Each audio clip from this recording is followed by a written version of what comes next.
pergi makan daging danau. Hari ni, kita masuk hari Jumaat. So, Perlis pula. Kebetulan hari Isnin cuti. Ada cuti umum. Ramainya orang dekat border.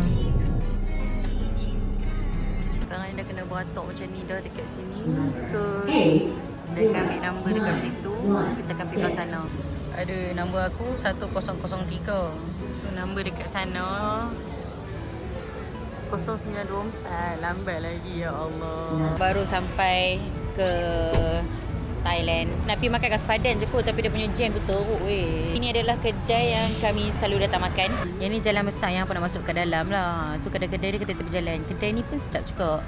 Tapi kami lebih prefer makan dekat sini kat tepi jalan ni je, dekat dengan Akikoti. Dia lapang dah. Berwatak tu pun sedap dah kat dia. Tu dia daging depa.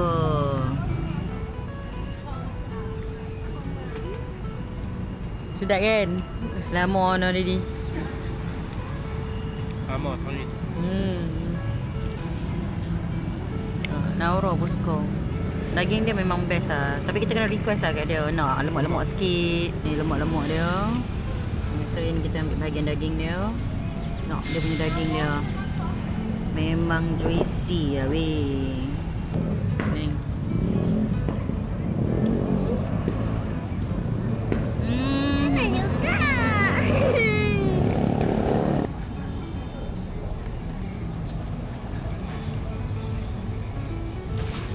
Barulah sampai nasi. Daging dah tinggal banyak ni. Tapi tak apa, saya kalau tak cukup kita tambah. Ni apa dia, sup bah?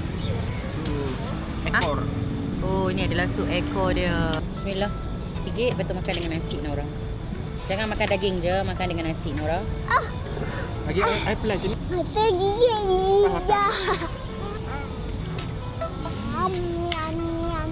Nora dia makan tak habis. Sebab apa? Sebab dia ratah je daging-daging tadi. So settle makan-makan, kita balik lah. Dah lah tak maghrib lagi ni.